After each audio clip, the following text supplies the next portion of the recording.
Bonjour à toutes celles et ceux qui nous rejoignent pour cette deuxième session du colloque Collabora. Donc pour cette deuxième session, on va avoir 4 présentations qui portent sur les enjeux politiques, angle mort de la participation numérique, donc qui vont à peu près toutes parler un peu des relations qu'il y a entre la structure des plateformes participatives et la nature des contributions qu'elles accueillent ou qu'elles peuvent accueillir et des communautés qui du coup se développent autour. Donc, 4 présentations, on va rester sur le même fonctionnement que ce matin. Bonjour Viviana. Donc, 15 minutes de présentation. Les questions nous arriveront par le chat ou par l'application questions et réponses. N'hésitez pas du coup à soumettre vos questions par ces deux biais tout au long des présentations et on fera un temps de questions à l'issue des 4 présentations. Donc seulement vers 15h, 15h10, si on arrive à tenir les temps de manière à ce qu'on puisse ensuite moduler le nombre de questions en fonction du temps qui nous reste.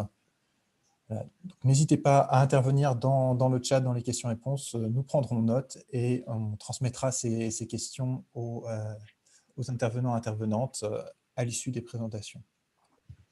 Donc, on va commencer par une présentation de Cécile Peyer, membre du laboratoire d'ICEN-IDF et de l'Université Paris-Nanterre, et Lisa Chupin, également d'ICEN-IDF et Université de Paris, qui porte sur la typologie des plateformes de participation et un petit peu leur fonctionnalité.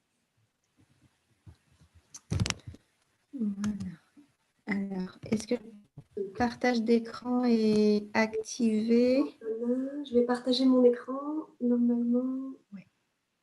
Vous devez le voir, je pense. Voilà.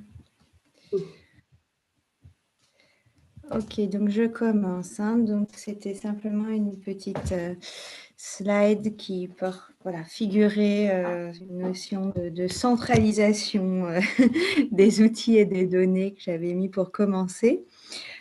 Donc, on va vous présenter notre étude sur les formes et les outils de génération des plateformes de valorisation participative du patrimoine numérisé en étudiant leur niveau de généricité, génération et généricité des plateformes de valorisation participative du patrimoine numérisé. Donc, voilà. Alors,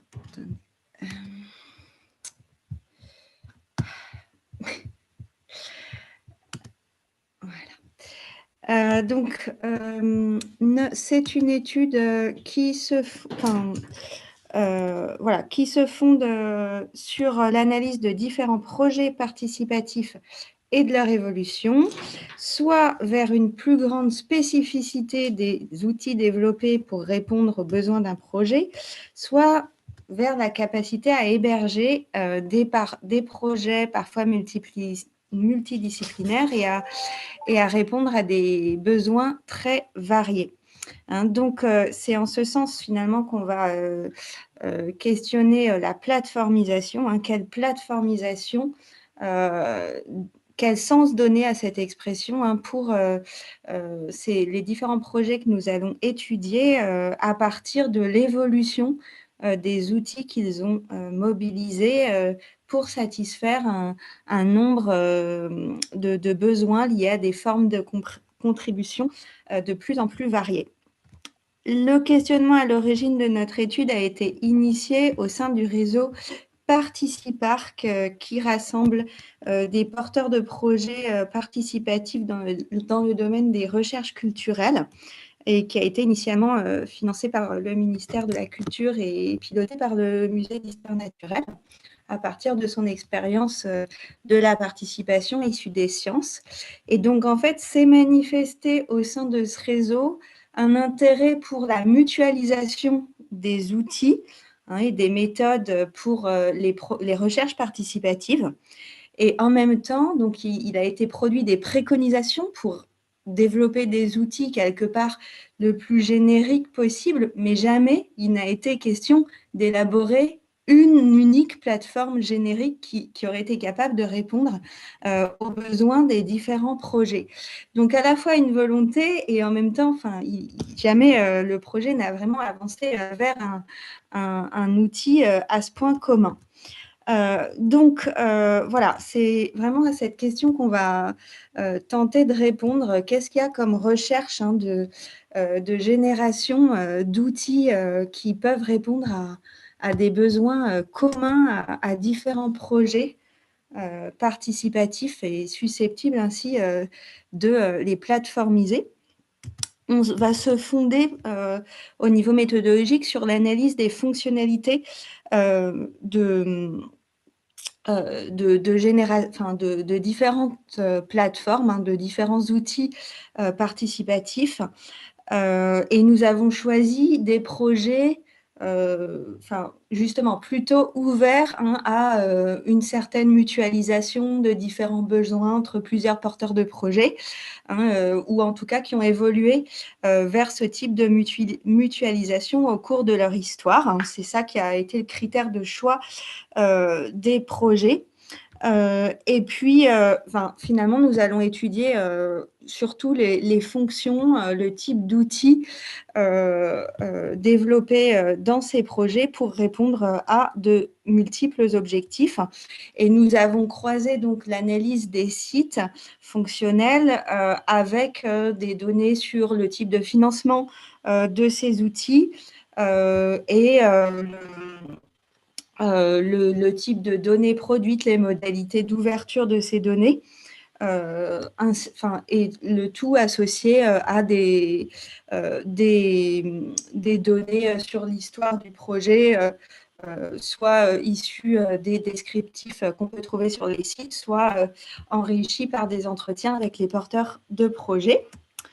Et donc, nous avons ensuite tenté de catégoriser ces plateformes selon les modalités donc, de plateformisation auxquelles elles obéissent, et notamment en fonction de l'évolution qui a été la leur vers différents besoins.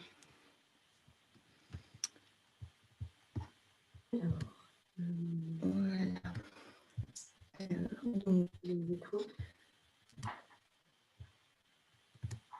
Alors donc, on a identifié, donc, comme vient de le dire Lisa, plusieurs catégories de plateformes génériques. Une première catégorie identifiée est celle des plateformes génériques du web social, qui, lorsqu'elles sont détournées et appropriées par des acteurs porteurs de projets spécifiques, sont mises au service de la valorisation contributive du patrimoine. Alors, on peut citer parmi les outils exploités dans ce sens l'encyclopédie Wikipédia, avec des outils intégrés de rédaction collaborative et de valorisation des données. Ce sont des outils qui présentent un haut niveau de générosité par leur vocation encyclopédique, ce qui leur confère une grande adaptabilité au service de projets multiples et notamment culturels. Alors, les réseaux sociaux également, notamment ceux qui permettent le partage d'images, sont des outils qui, par définition, possèdent un grand niveau de générosité, puisqu'ils n'ont pas été conçus dans une logique de recherche culturelle. Donc, ils ont inspiré en particulier des projets menés par les institutions pour valoriser leur patrimoine numérisé en suscitant les commentaires des usagers.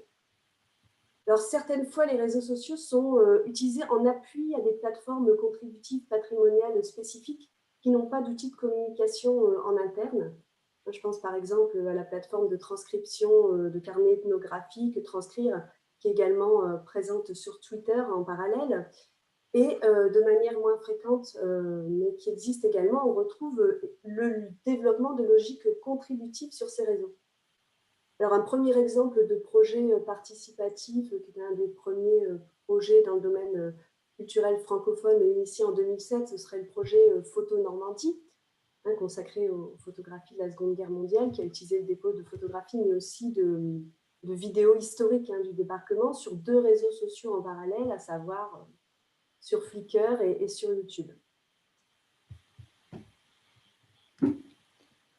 Alors, plus récemment, et on va en reparler cet après-midi, le projet participatif Vitrine en confinement a été initié cette année durant le premier confinement par Martha Sévraud et Sarah Gensburger, exploite les fonctionnalités de plusieurs réseaux sociaux, en l'occurrence ici Facebook, Instagram et Twitter, pour collecter des photographies de l'espace public avec pour objectif d'analyser les différentes manières de dire la crise sanitaire au-delà de l'espace numérique. Alors, ces plateformes génériques, elles sont utilisées en complément d'une plateforme spécifiquement développée pour le projet, sur laquelle on trouvera des fonctionnalités plus ciblées, comme la géolocalisation avec un accès identifié. Et l'initiative a donné naissance à des déclinaisons en italien ou en anglais du même projet, ou à des projets reliés qui reproduisent, par exemple, le mode de collecte participative des données sur Facebook. Je pense à l'Observatoire participatif du risque canicule qui a été mis en place cet été, notamment par Manuel Jacquat. Voilà. Alors, je passe la parole, oui. Oui. Donc, à l'opposé, en fait, une autre manière de faire plateforme, en fait, c'est finalement de partir d'un projet très spécifique, pas du tout générique, mais finalement qui conduit à diversifier les outils et en fait à pouvoir héberger de plus en plus de choses. C'est finalement le cas de nombreux projets participatifs qui ont à chaque fois bénéficié d'un financement propre et qui se sont aussi parfois vus faire ce reproche, mais finalement, chacun produit son site dans son coin et il n'y a pas vraiment de réflexion sur une mise en commun des outils. Donc, c'est quelque chose qu'on a vu dans beaucoup de projets et donc qui irait à l'encontre de l'idée d'une possibilité de plateformiser les recherches participatives en utilisant tout simplement des outils assez génériques du web. Mais en fait, donc quand on regarde donc des projets vraiment fondés au niveau des outils développés sur les caractéristiques de certains types de documents auxquels ces projets sont dévolus, comme des documents d'archives dans le cas de la transcription de minutes notariales ou des documents de collection scientifique dans le cas du projet du musée d'histoire naturelle des Herbonautes. On voit en fait que les fonctionnalités de ces sites se sont développées au cours du temps. Et alors, en particulier, dans le cas des Herbonautes, qu'on connaît, que le CNAM connaît bien, puisqu'il a participé donc, de près à la définition des fonctionnalités de la plateforme, à des tests, à certains développements dans le cadre de l'infrastructure de Récolnat. Et en fait, toujours, les besoins ont été vers le développement de fonctionnalités permettant de répondre aux besoins de différents chercheurs allant utiliser ensuite à l'avenir les données issues du travail des contributeurs qui analysent toutes ces images. Donc, finalement, par exemple, au lieu de poser des questions assez fermées sur des images, on va évoluer vers des plateformes qui permettent de faire tout un tas de choses sur des images et au point, alors bon, c'était un autre versant des outils développés pour ces collections numérisées, plus pour les professionnels, au point que dans l'équipe de conception, Gilles Bertin, donc du laboratoire, avait fini par dire « Mais attendez, cet outil, on va aussi l'utiliser pour d'autres projets du laboratoire, des projets de collecte de mémoire. » Voilà, finalement, donc il y a vraiment cette évolution vers des besoins pluridisciplinaires qui sortent du champ initial, au niveau du champ épistémique initial du projet dans lequel l'outil a été développé. Voilà, alors ensuite, encore une autre manière, un autre sens qu'on peut donner à la mobilisation d'une plateforme, donc à une plateformisation de cette recherche participative. Alors là, c'est le cas qu'on voit autour de la plateforme Zoneverse, très importante par le nombre de projets hébergés, le volume de contribution et le type, le nombre de champs disciplinaires convoqués. Alors là, en fait, c'est vraiment le mouvement inverse de ce que je viens de décrire. C'est vraiment, on part, la valorisation du patrimoine cherche à s'inscrire, à utiliser un outil déjà existant et à coller aux fonctionnalités proposées. Et sachant qu'il y a aussi une évolution de la plateforme Zoniverse au niveau des fonctions qu'elle propose selon les besoins des projets les plus importants qu'elle va héberger. Donc voilà, une autre manière d'utiliser une plateforme, c'est de s'adapter à un outil conçu lui-même pour répondre à un très grand nombre de projets. Donc, c'est un petit peu une forme hybride. Zoniverse, c'est pas une plateforme si générique que Wikipédia ou Wikidata pour déposer des données sur le patrimoine. C'est quand même vraiment une plateforme faite pour développer des programmes de recherche et de valorisation du patrimoine. Mais en même temps, on va chercher un dénominateur commun de fonctions qui va être applicable au plus grand nombre de documents, que ce soit des sciences de la nature, sciences physiques, astronomie, sciences plutôt biodiversité et tout type d'humanité, linguistique, voilà, même des travaux sur les documents sonores développés en ce moment. Donc voilà, un autre modèle, un autre sens à donner à la plateformisation.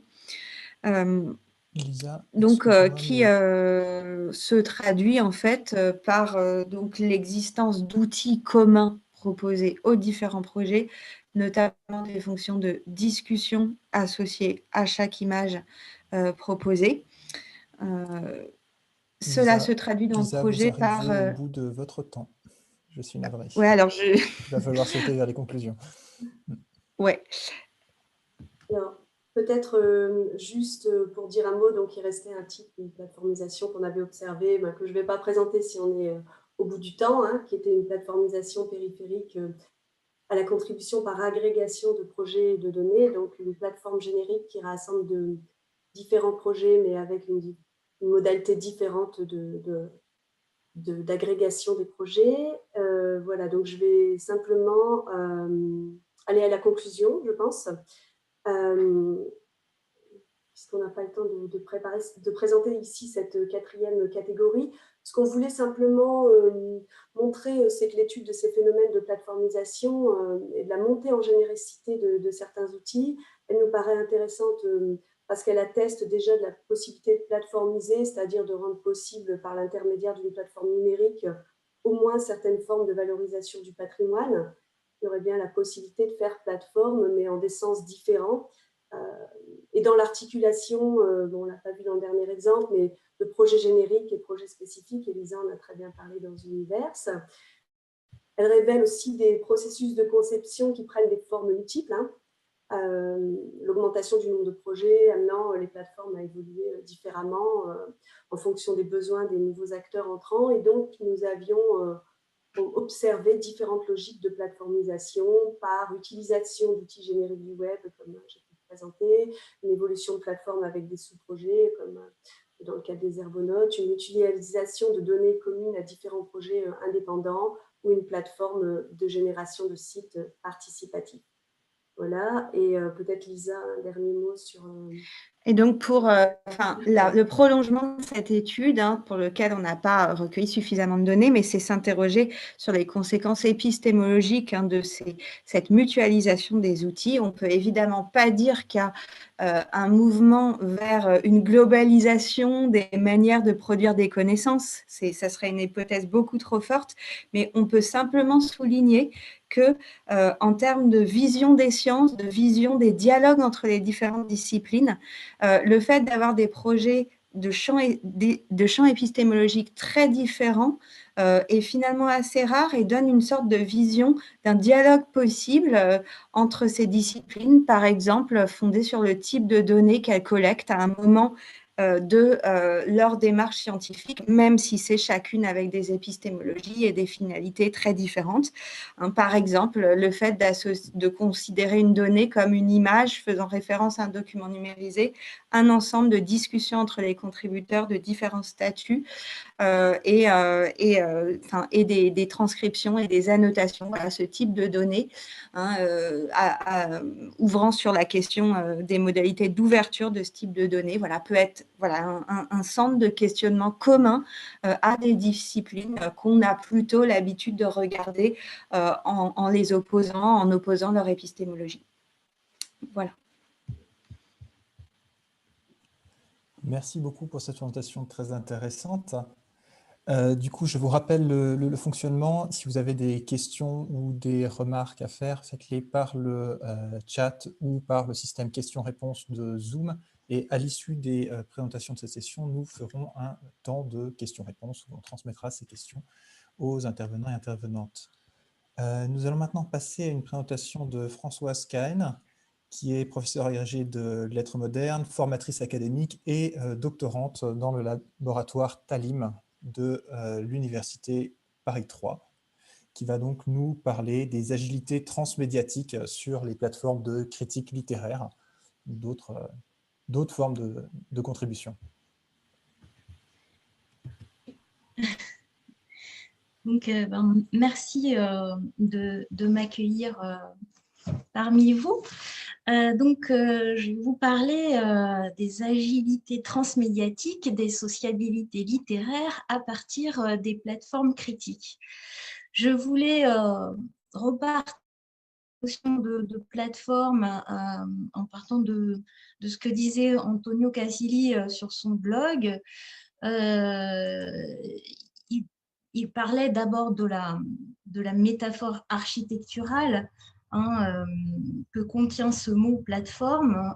Avant tout, donc, une métaphore qui désigne une structure technique, voire une architecture. La plateforme n'est qu'une charpente sur laquelle d'autres usagers, entreprises, institutions construisent. Donc, cette dimension architecturale nous renvoie aussi à la notion d'architecte telle qu'elle a été définie par Emmanuel Souchier et Yves Generet. Mais Casilli donne aussi un sens plus politique à ce mot en reprenant un document du XVIIe siècle où on voyait apparaître ce mot plateforme au sens de pacte négocié collectivement. Donc c'était au moment de la première révolution anglaise. Et c'est donc un pacte entre une pluralité de personnes qui négocient collectivement et librement un accès à un ensemble de ressources et de droits. Et il me semble que ça va constituer une forme de dualité pour les plateformes en général, puisque d'un côté, on va avoir une logique d'architecture qui cadre les choses avec des contraintes, des logiques souvent commerciales aussi, et d'un autre côté, un aspect social des plateformes avec des logiques de liberté, de coopération, de créativité pour les usagers. Et on va voir un modèle un peu centripète qui cherche à rassembler les gens sur l'interface, et l'autre finalement plutôt centrifuge où les gens vont plutôt être appelés à sauter de plateforme en plateforme en quelque sorte. Alors pour les contenus littéraires, on peut identifier différentes formes de plateformes d'écriture. Donc moi, je m'intéresserai plus au départ à celle des réseaux de lecteurs, mais il existe aussi très souvent très liés à ceux-ci des blogs de critiques, mais aussi d'écrivains parfois, des réseaux sociaux généralistes qui sont aussi souvent liés à tout ça. Et par ailleurs, il y a des plateformes dédiées à l'écriture créative dont je parlerai moins. Les réseaux de lecteurs, vous en avez déjà croisé certainement, tels que Babelio, Livre Addict, Glyph, Goodreads, Lecteur.com, Hachette.fr, Boognode, il y en a un certain nombre, ils ne sont pas tous ici.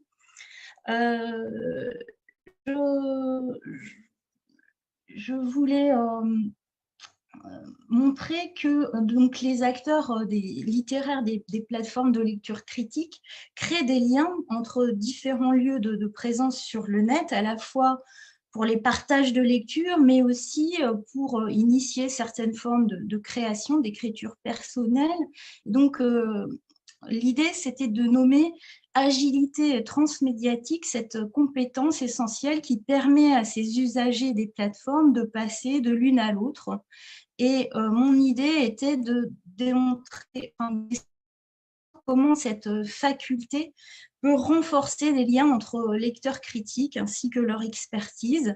Et au-delà de nous demander comment l'agilité transmédiatique favorise des formes d'empowerment personnel en favorisant les métamorphoses de leur posture d'usager. Pour faire cette petite étude modeste, j'ai observé des comptes d'inconnus sur Babelio principalement. J'ai mené quelques entretiens avec des blogueurs et des blogueuses littéraires qui sont aussi sur ces plateformes critiques. Et puis, j'ai lancé un questionnaire Google Forms qui a recueilli une quarantaine de réponses. Et puis, je me suis aussi fondée sur une expérience personnelle, des amitiés en ligne. Donc, tout le monde connaît plus ou moins les logiques commerciales de ces plateformes, de certaines de ces plateformes critiques. Hein. Par exemple, Goodreads est directement lié à Amazon. Vous avez Hachette.fr qui affiche son lien avec la maison d'édition. Il y a eu un changement de nom puisqu'avant c'était MyBooks et c'était beaucoup moins visible. Sur Glose, il y a carrément une librairie en ligne qui permet d'acheter directement les livres. Lecteur.com affiche dans son logo ses liens avec Orange. Donc, les critiques bénévoles, eux, construisent une vraie base de données littéraires, hein, comme l'affirme Pierre Frémaux en 2014. Babelio est pour les grands lecteurs un outil de découverte via des échanges entre passionnés de livres, et pour l'internaute de passage, la première base d'information sur les livres, avec notamment 500 000 critiques de lecteurs donc en 2014. Donc, on voit bien que la logique de la plateforme réside dans la concentration des critiques sur son site. Pour avoir l'ambition de se constituer en tant que base de données, il faut une énorme somme de collaborateurs qui y trouvent aussi leur intérêt, notamment parce que ces collaborateurs écrivent, peuvent mettre le lien avec leur propre blog sous leur contribution personnelle. S'ils n'ont pas de blog, c'est l'approbation des autres, l'élargissement de son cercle sur la plateforme qui joue un rôle équivalent. Et donc, on est bien dans une logique de don et de contre-don dont parle Cassili dans les liaisons numériques. Les communautés de lecteurs réagissent par des commentaires qui dévoilent leur lien au-delà de la plateforme critique. Donc ici, il s'agit d'une critique sur Babelio d'un roman de Reinhardt en 2017. Vous voyez les pseudos, les avatars des participants à cette discussion, Lolo qui lit, J'aime lire, Palamède, Jolap, etc. Et en fait, dans les discussions, ces différents contributeurs s'appellent par leur prénom courant, Patricia, Agathe, Laurence, Cathy, Joël. D'ailleurs, c'est très féminin. Hein. Et on voit que ils se connaissent au-delà de ces réseaux, parce que souvent, ils ont aussi des liens sur Facebook, Twitter ou Instagram. Donc, De blog de lecteur à blog de lecteur, il y a aussi des liens qui permettent de passer d'une plateforme à l'autre, chacun recommandant une liste de blogs amis, organisant des invitations réciproques, des défis saisonniers. Pour les blogs de lecteurs, donc on peut les comparer aux blogs d'écrivains puisqu'ils communiquent entre eux, mais il y a eu une évolution de ce modèle-là, de communication de blog à blog. Maintenant, ça passe beaucoup plus par les réseaux, comme le dit une blogueuse qui a répondu à notre enquête. Le partage de découvertes littéraires ne peut plus se faire que par le moyen du blog. Chaque réseau touche des utilisateurs différents. Il faut cependant être vigilant à garder sa ligne, son indépendance et sa vérité sur les réseaux. Le règne de l'image plutôt que des mots pourrait conduire à affadir le propos.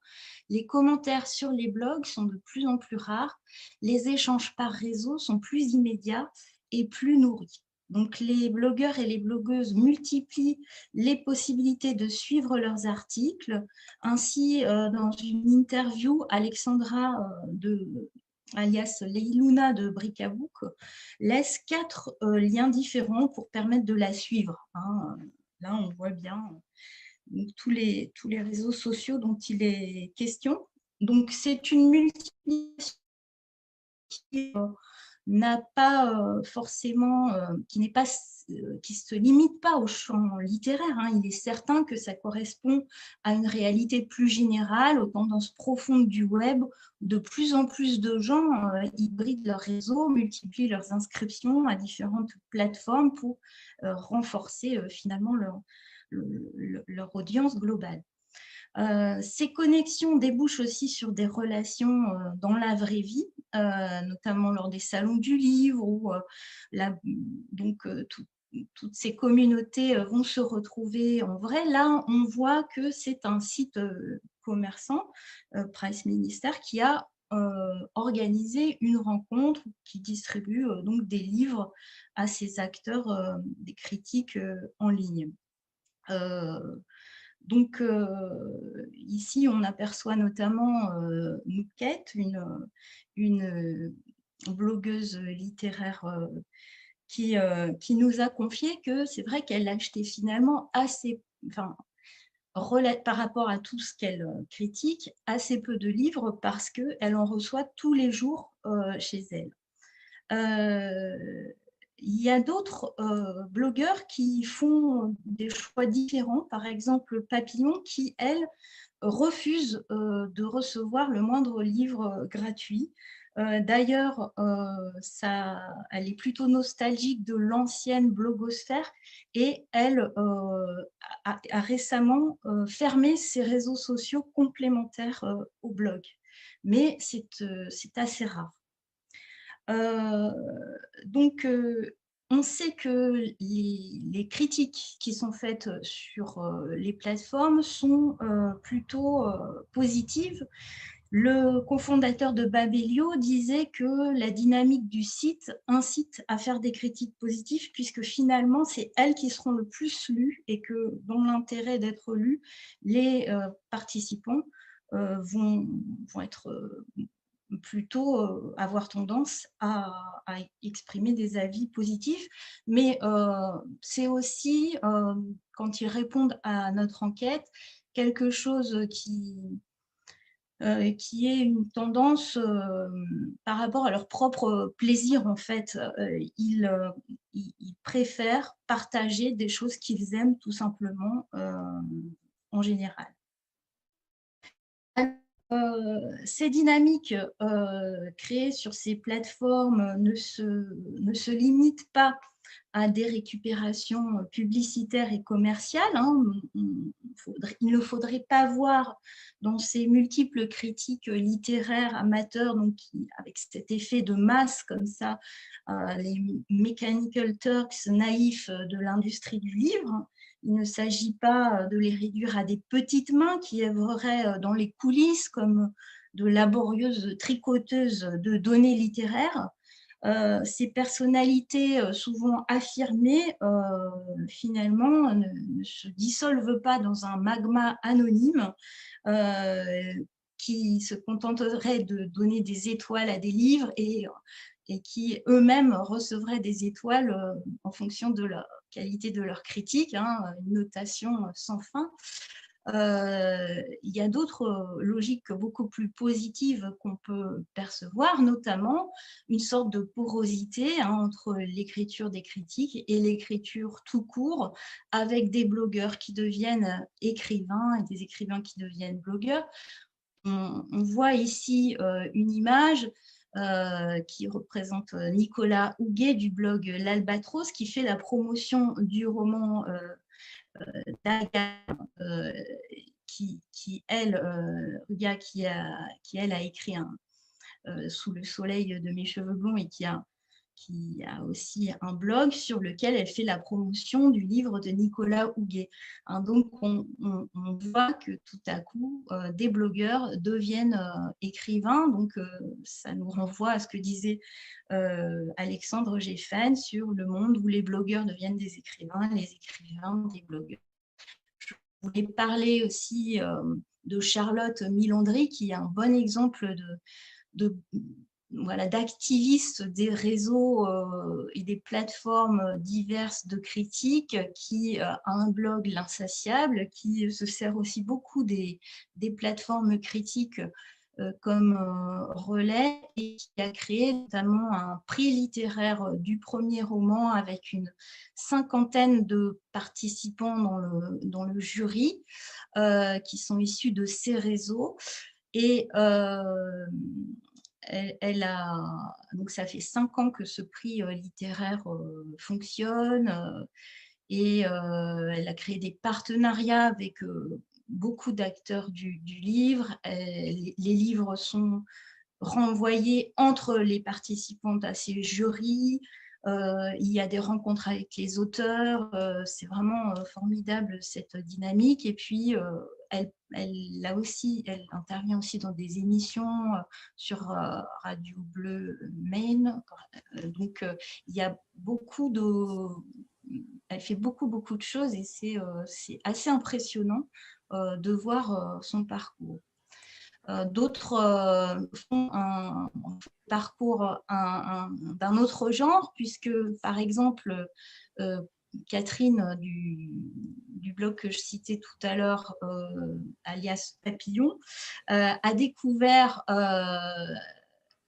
Antoine Bello sur Facebook, comme elle le dit à cette époque-là, en 2015, dans la première critique qu'elle fait de cet auteur. Après, elle s'est prise de passion pour cet auteur et elle s'est lancée dans un Master 2 sur son œuvre, considérant qu'Antoine Bello n'était pas reconnu par la critique académique à sa juste valeur.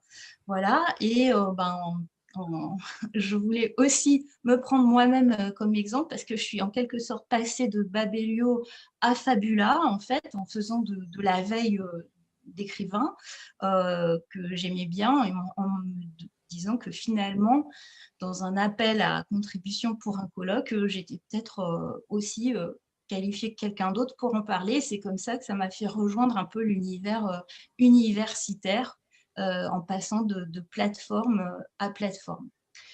Voilà, tout ça pour dire que finalement, ça rejoint pas mal les propos de Patrice Flichy dans Le Sacre de l'amateur, hein, qui définit l'amateur comme quelqu'un qui porte un projet, qui agit pour le plaisir en fonction de ses passions, mais qui développe aussi peu à peu une expérience qui procure du plaisir.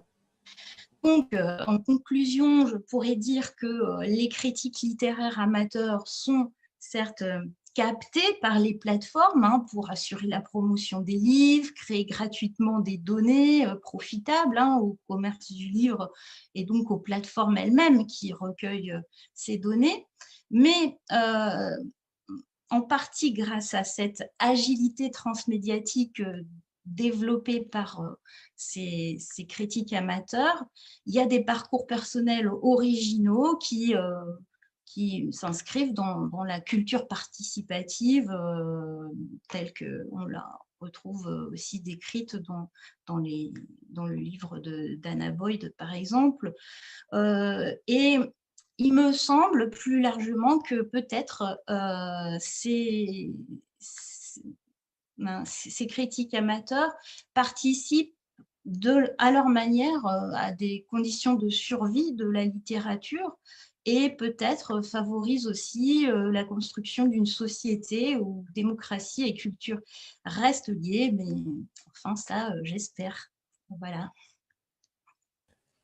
Merci beaucoup. Effectivement, cette dualité entre capter et s'échapper, ça va être aussi quelque chose qui va être exploré, je pense, dans les prochaines contributions. Donc je vous rappelle, n'hésitez pas à déposer vos questions, que ce soit sur le chat ou sur le système de questions-réponses de Zoom.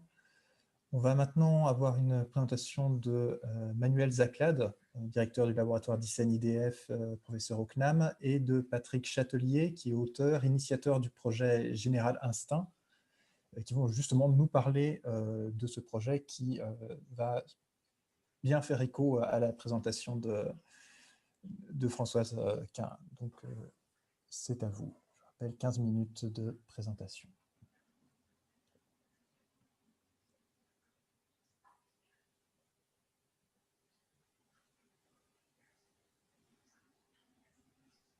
Alors, il faut vous activer le micro, Manuel, parce que nous n'entendons pas.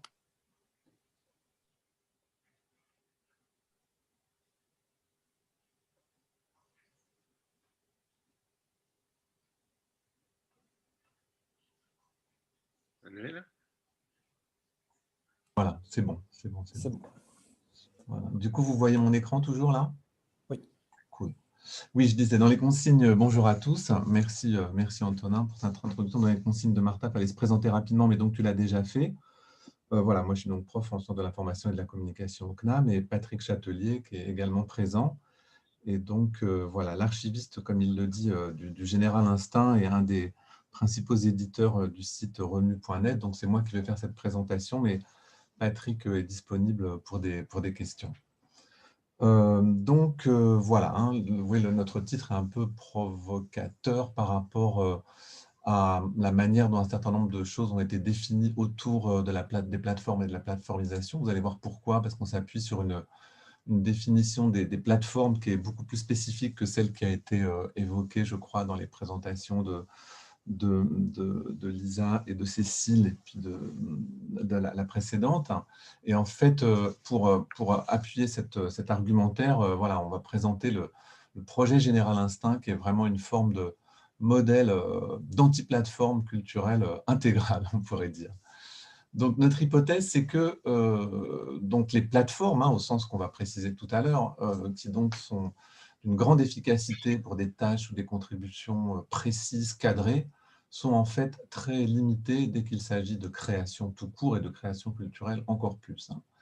Notamment si on attend de cette création une dimension participative. Alors, je sais que dans Collabora, on parle de contribution. Donc, nous, on reviendra à la notion de participation. Donc,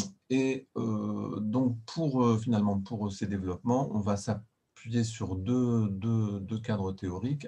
Celui qui définit les dispositifs d'information et de communication, dont la plateforme est une modalité, et celui qui définit les modalités de l'action collective, donc la sémiotique des transactions coopératives, sur laquelle je vais revenir très vite. Alors justement, dans cette sémiotique des transactions coopératives, d'ailleurs je vais vous donner la définition, j'ai fait une petite erreur dans mes slides là, une transaction coopérative en fait c'est donc une mise en commun de ressources personnelles ou collectives qui vont permettre la réalisation d'une performance commune associée à la réalisation d'un artefact porteur de valeur qu'on appellera l'œuvre. Alors oui, cette œuvre, ça peut être très différent selon qu'effectivement c'est une création originale, l'organisation d'un patrimoine, de la production stricto sensu par des activités de lecture, donc une œuvre commune, le développement de l'expérience personnelle, individuelle et collective, donc un processus d'individuation qui fait que en se regroupant, on se définit comme une organisation, comme une communauté, comme un réseau social, comme une foule. mais également la performance débouche sur la création d'un milieu commun, c'est-à-dire que les dispositifs infocommunicationnels eux-mêmes peuvent faire partie des objectifs visés par la transaction. Pourquoi cette importance des dispositifs infocommunicationnels auxquels on est bien sûr attaché dans notre discipline? C'est parce qu'il n'y a pas de transaction sans l'incarnation dans des dispositifs qui permettent l'accès aux conversations, aux échanges. Et dans la notion de dispositif, on a des choses aussi diverses que l'espace, le temps, et bien entendu tous les artefacts numériques qu'on a déjà évoqués jusqu'à présent. Alors, donc voilà, quand on va parler de transaction, de conversation, le point vraiment important là, c'est de dire c'est une approche tridimensionnelle. Il faut regarder la nature des contributions, leur degré de structuration, leur degré d'originalité. Il faut regarder la nature des collectifs qui vont être mis en présence et qui vont être créés par cette transaction. Et là aussi, il y a toute une typologie des collectifs qu'on va pouvoir mettre à contribution. Et puis, il faut avoir une typologie des dispositifs d'accès aux conversations et aux transactions. Donc, notamment, ces réflexions avaient pris naissance dans le projet Les Herbonautes, qui correspondait à la thèse de Lisa Chupin, où on avait un peu opposé des dispositifs de type crowdsourcing, qui sont vraiment les dispositifs phares de l'économie des plateformes, à d'autres types de dispositifs communautaires moins structurés, alors peut-être moins efficaces dans la production d'une œuvre très spécialisée, mais permettant par contre le développement des selfs, plus de créativité et puis de s'approprier davantage le milieu. Alors, je reviens donc un tout petit peu à ces histoires de définition de la notion de plateforme, parce que là, j'ai bien vu dans la tentative très intéressante de Lisa et Cécile une espèce d'extension du sens donné au terme de plateforme. C'est un peu une tendance à la mode, parce qu'il y a un numéro de réseau là-dessus. Alors, moi, je suis toujours un tout petit peu méfiant, parce que finalement, si parce que le terme devient à la mode, tout devient plateforme, du coup, on n'aura plus gagné grand-chose à travailler sur la notion, à parler des plateformes qui pourtant, alors il faudra réinventer un vocabulaire pour définir tous ces systèmes de crowdsourcing qui ont vraiment une place très importante dans l'économie du numérique et qui ne sont pas en vérité comparables à Facebook, Instagram ou à des blogs communautaires ou autres. Donc, dans ma typologie sur laquelle je ne m'attarde pas du tout, on a toute une série de dispositifs de communication et d'information, vous trouverez ça dans différents textes en ligne, donc qui vont de dispositifs de communication oraux interactifs en passant par les dispositifs infocommunicationnels sur lesquels on va revenir, parce que la plateforme est un type de dispositif infocommunicationnel, donc à la fois interactivité et écriture, donc des formes de jeu avec le synchrone et l'asynchrone. Et enfin, donc, ce que nous avons introduit il y a quelques années, et puis qui a été redéveloppé avec Louise Merzo, cette notion de dispositif transmédia. Je pense que nous sommes vraiment les premiers à avoir écrit sur le dispositif transmédia dans la littérature francophone, en dehors du contexte de l'industrie des loisirs, dans lequel il avait été très développé, comme d'un espèce de méta-dispositif justement qui articule des dispositifs communicationnels, informationnels, de l'événementiel et du distanciel. Alors, voilà une retypologie, là aussi je vais aller très très vite, des dispositifs dits infocommunicationnels, qui vont, des dispositifs rédactionnels comme Google Doc, au blog, dispositifs contributifs en mode dialogal, à la plateforme, qui n'a pas comme objectif principal la communication interpersonnelle, mais la production de services dans une logique d'économie collaborative, de sciences participatives ou d'évaluation. Et puis ici, les dispositifs attentionnels en mode flux, qui correspondent à ceux des réseaux sociaux numériques, qui sont une forme de mixte entre le dispositif contributif dialogal et le dispositif contributif en mode plateforme. Donc, quand on parle de plateforme, on parle de ces dispositifs spécifiques et pas de la totalité des espaces de dialogue en ligne sur le web. Pour nous, ça deviendrait à ce moment beaucoup trop général. Alors, le Général Instinct, donc, ce projet extraordinaire, c'est le résultat d'une rencontre assez fortuite entre Patrick et moi-même. C'est donc un projet collectif. Alors d'abord, c'est de la création. Donc effectivement, vous voyez, on est vraiment à un bout du spectre. On n'est pas dans de la constitution structurée d'un patrimoine ou autre. On est vraiment dans une œuvre à proprement parler. Et elle est réalisée donc par un collectif transdisciplinaire et transmédiatique. Alors bon, Patrick pourra vous en dire davantage. Il l'a raconté c'est raconté dans beaucoup de textes en ligne. Mais enfin, donc c'est la découverte de la sépulture du Général Instinct qui a donné lieu à un projet imaginaire qui s'est étalé sur plus de 20 ans. Et donc là, on va trouver, je veux dire, porter à leur apogée les 3 paramètres qu'on a dit, c'est-à-dire que l'œuvre, la création est extrêmement ouverte. Il y a un très grand nombre de modalités expressives qui vont du graphe au street art, enfin street art et graphe, à des vidéos YouTube, des bouquins au sens traditionnel du terme, des sites internet comme Facebook, de l'événementiel avec de la musique et autres. Hein. Donc l'œuvre est très diverse. Le collectif lui-même se réinvente en permanence. La famille du général Instinct la rejoint. On finit, voilà. Donc les contours font l'objet d'une négociation très, très ouverte. Et les dispositifs d'accès à la production de l'œuvre sont eux-mêmes très, très différents. Donc vous voyez, on est vraiment à une extrême du spectre. Et c'est très intéressant d'avoir ce point-là pour revenir à des formes plus ou moins cadrées. Donc, c'est bien un dispositif transmédia au sens où on l'avions défini, hein, c'est-à-dire qu'il y a vraiment articulation de dispositifs de communication synchrone de l'ordre de l'événementiel et de différentes formes de dispositifs asynchrones qui vont du livre, du film à Facebook, hein, donc pour produire cette narration qu'est le projet Instinct. Donc, grande diversité des logiques d'accès, des logiques narratives, des logiques signifiantes, et puis triple ouverture, comme je le disais, de l'œuvre, du collectif et du dispositif transmédiatique. Alors, donc, pour reboucler maintenant et pour montrer pourquoi le dispositif plateforme, hein, au sens crowdsourcing du terme, ne permet pas en fait la participation au sens fort du terme. Alors, il permet sans doute des formes de travail collectif. Faut-il les appeler contributifs? Je ne sais pas, parce que quand on voit Stigler parler de l'économie de la contribution, on n'est pas non plus dans de la contribution au sens fort. On est pour moi dans une forme de travail distribué, et c'est très intéressant de s'intéresser sur les raisons qui motivent les gens à faire ce travail distribué.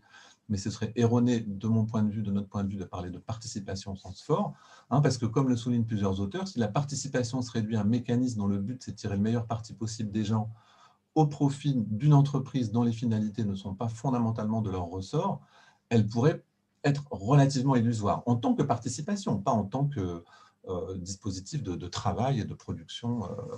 Voilà.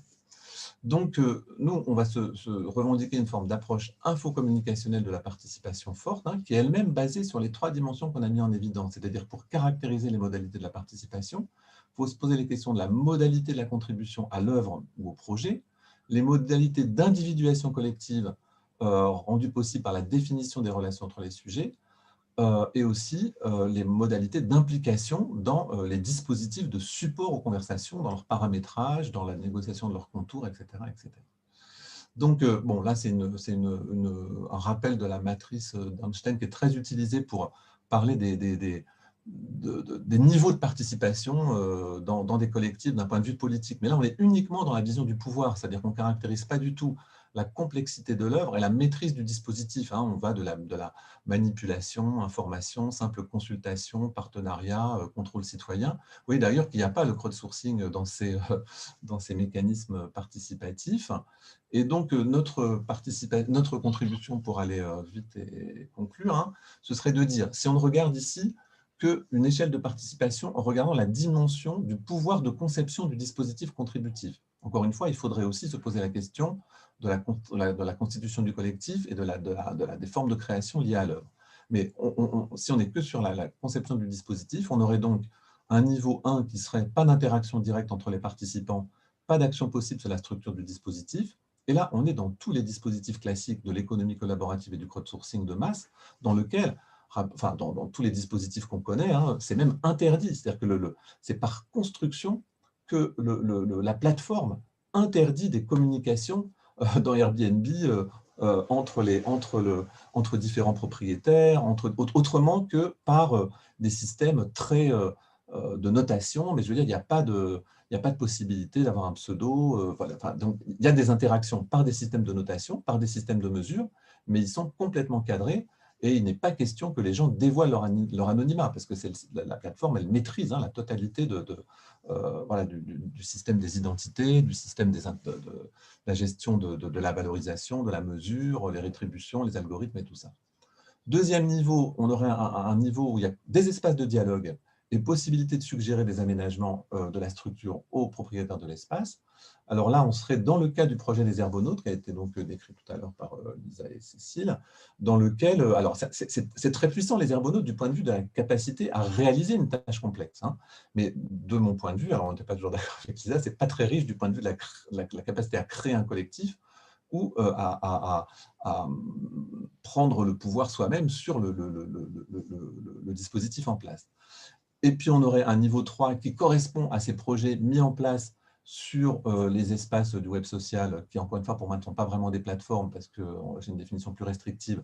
Ce serait le projet Un jour un poilu ou le projet Vitrine en confinement, dans lequel il y a finalement une certaine liberté de création de différents espaces. Bon, alors, il faudrait, à chaque fois, il y a des analyses fines hein, à faire, disons, du projet, des conflits à l'intérieur du projet, de comment ces conflits peuvent se traduire par la revendication de propriété sur ces espaces qui sont créés de manière concurrentielle.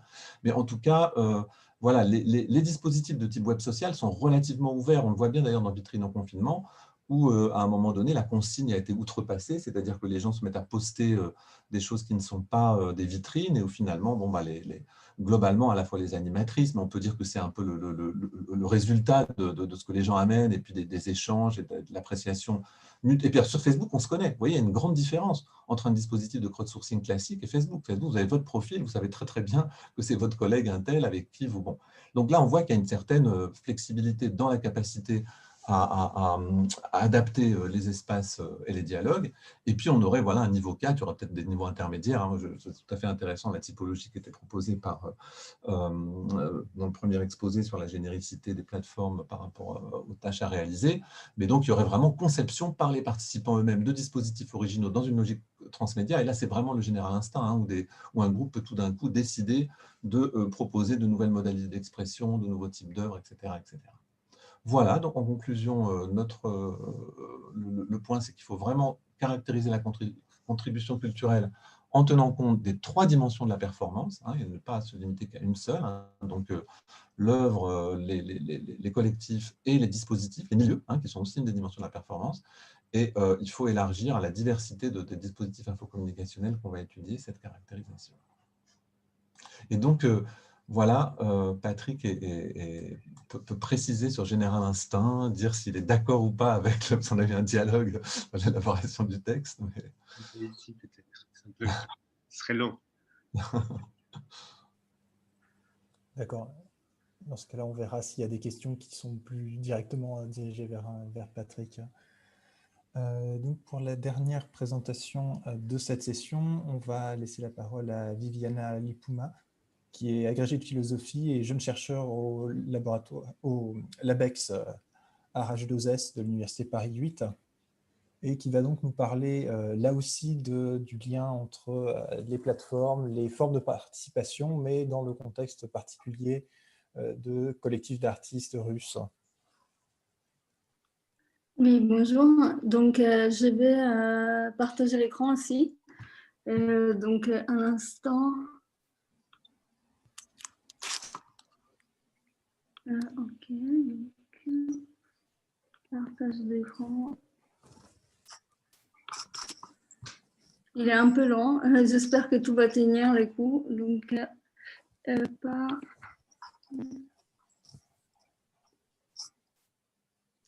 je suis désolée.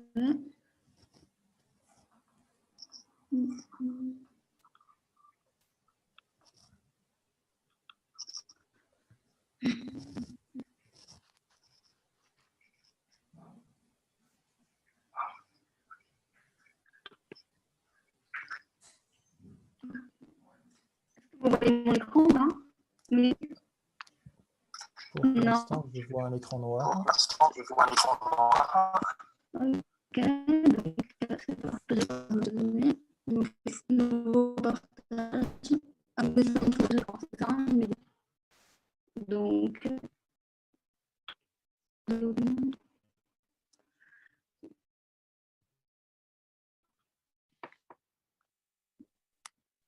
si ça marche pas, c'est parce que ça a aidé à avoir un peu précis avec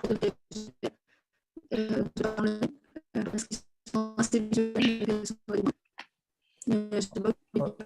votre écran, mais par contre, votre voix est extrêmement saccadée. Alors, Il semble être lié à la connexion. je me permets d'intervenir.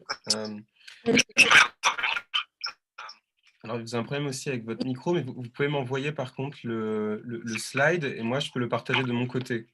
Peut-être comme ça que votre connexion fonctionnera mieux. Est-ce que je peux l'envoyer sur quelle adresse mail, s'il vous plaît? Je vous l'envoie dans le chat. Je l'envoie dans le chat. Ok, c'est parfait. Donc, je vais aussi à converser, c'est ça? Alors. Oh là là.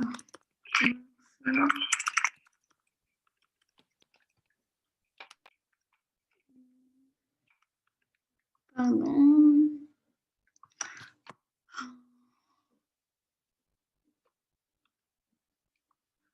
Donc, désolée, je pensais qu'il n'y aurait pas.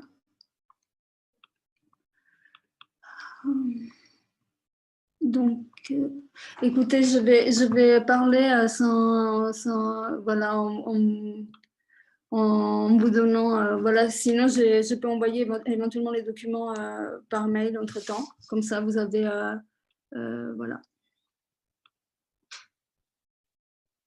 Ok, donc je vais parler tout simplement et puis je vais vous partager les slides après, parce que sinon on perd trop de temps.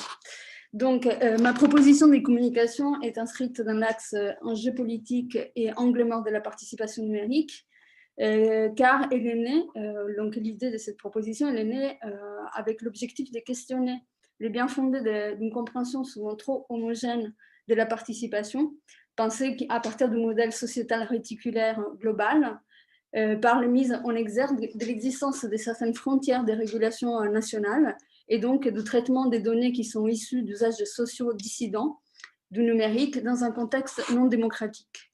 Là, donc, où il existe un partage très net entre des contenus qui sont autorisés et d'autres qui sont susceptibles de faire l'objet d'une censure ou d'une poursuite. Or, il m'est apparu que c'est paradoxalement dans les pays où, à l'encontre de tout droit à la protection des données personnelles, les usagers subissent une surveillance très serrée des individus, que les espaces de partage des connexions constituent des véritables îlots pour la liberté d'expression, pouvant aller souvent jusqu'à une opposition frontale au régime. Je me suis proposé donc de comprendre ces paradoxes qui régissent ces pratiques consistant à publier des contenus textuels et visuels au risque donc d'être reconnus, traqués, emprisonnés, voire torturés. Et au lieu de les penser à partir du modèle classique de la résistance contre la tyrannie, je me suis proposé de les saisir au prisme d'un autre paradoxe, celui qui caractérise l'ère numérique elle-même comme étant d'une part l'aboutissement d'un projet social d'envergure, donc collaboratif, participatif, mais de l'autre aussi un outil perfectionné de surveillance et de contrôle par les instances économiques et politiques qui continuent à en tirer les ficelles par-delà tout jeu des façades démocratiques. Donc, la question que j'ai posée donc, aux activistes que j'ai connus, c'est de savoir quelle est la conception des réseaux sociaux et des plateformes que se font ces acteurs sociaux et qui justifient une prise de risques tellement importante, et si on pouvait vraiment la reconduire au concept de participation, qui œuvrent en direction d'un commun, donc la question du common, là où manquent les conditions à minima d'adhésion à un projet qui se vend comme démocratique et comme opérateur de démocratisation. Donc, j'ai voulu répondre à ces interrogations autour du sens d'une participation culturelle dans un contexte non démocratique à partir de l'étude de deux collectifs basés à Saint-Pétersbourg et que j'ai fréquenté en 2017 à 2019 quand j'étais professeure au Collège universitaire français de Saint-Pétersbourg. Premièrement, Rodina, qui a été fondée en 2013 et qui comptait au moment de sa dissolution en 2018 avec une trentaine de membres. Et Rebea Ebi, qui est un collectif féministe qui a été formé des cendres du premier collectif en 2016 et qui a rapidement trouvé un écho très favorable auprès d'une jeune génération féministe, donc des femmes, avec là aussi plus d'une trentaine de membres actifs. Je reviens rapidement sur les contextes. Donc, la Fédération de Russie, on le sait, à la fin de l'expérience soviétique, s'est dotée d'une constitution qui a adopté les principes d'une élection présidentielle par suffrage universel, est une démocratie à la démocratie fort douteuse. Depuis 1999, une seule figure se détache, donc celle de Vladimir Poutine, monopole qui ne favorise en rien l'existence d'un débat ni d'un dissensus, qui sont les conditions sine qua non de toute démocratie. Les fraudes électorales à répétition sur les 4 élections, l'élimination physique des opposants politiques, leur condamnation à l'exil, à la prison, mais aussi l'interdiction pure et simple de manifester si ce n'est pas lors des défilés officiels de la fête du travail le 1er mai et de la fête de la libération le 8 mai, ont dessiné les contours d'un État qui n'a des droits que les noms. C'est donc dans les formes obliques de l'art que trouvent refuge les critiques à l'égard d'une politique oppressive, mais aussi d'une société chauvine et conservatrice, où l'Église orthodoxe a un poids très important. Et rappelons que l'artivisme, donc ce qu'on appelle l'artivisme dans un terme un peu américain, en réalité a ses origines en Russie même, donc dans la Russie donc, soviétique des années 20, avec l'agit-propre, et qui devient dans la Russie contemporaine une nécessité. Les groupes Voïna, qui a été créé en 2007, a renoué avec les formes expressives donc, de la performance politique, et qui a été prolongé par les groupes féministes Pussy Riot en 2011. Et si la vidéo à ce moment-là a été immédiatement associée à ces processus créatifs militants, en revanche, leur diffusion a été très limitée et leur donc, visibilité compromise par un dispositif médiatique qui était très centralisé. Quelques ONG des droits de l'homme ont relayé ces actions à l'étranger, mais dans l'enceinte même de la Russie, les actions étaient sinon inconnues, totalement inconnues, du moins incomprises en fait, dans la démarche politique qui les animait, du fait de ne pas passer par une exposition des faits qui n'était pas celle de la mise en récit des médias officiels. Et c'est dans ce contexte que l'apparition des nouveaux médias a semblé offrir une deuxième chance à l'opposition, à cette opposition diffuse, c'est la création d'un espace public parallèle. Donc, ce concept qui a été créé ad hoc pour les contextes soviétiques par les 2 sociologues qui sont Tristan Matlar et Bernard Miège, donc à la fin des années 90, désigne cette situation où, en présence d'un espace public restreint, c'est-à-dire où la médiation entre l'État et la société pour la formation de l'opinion publique n'est plus assurée par la presse ou par les cercles des rencontres, il y a malgré tout la possibilité d'ouvrir des brèches. Dans les années 70 et 80, donc, qui était la période qu'étudiaient ces 2 sociologues, ce sont les médias transnationaux qui ont assuré donc, des représentations de monde différentes de celles du régime. C'est d'Internet que dépend aujourd'hui l'existence d'un tel espace parallèle, espace public parallèle. La Fédération de Russie a hérité de vastes réseaux téléphoniques soviétiques. Et au moment du basculement vers une économie de libre marché, on a vu donc une industrie de télécommunications foisonnante qui a pris la place. Mais la généralisation de la pratique numérique advient surtout sous l'impulsion des smartphones qui sont en croissance exponentielle dans les ventes et qui sont vendus le plus souvent avec des contrats mobiles à un prix très abordable, c'est quelques euros, hein, c'est environ 3 euros par mois, qui débouche donc sur une couverture exceptionnelle de 60 abonnements pour 100 habitants. C'est donc cet accès individualisé, toujours à la portée des mains, qui sera l'origine d'un changement radical de la donne médiatique en Russie.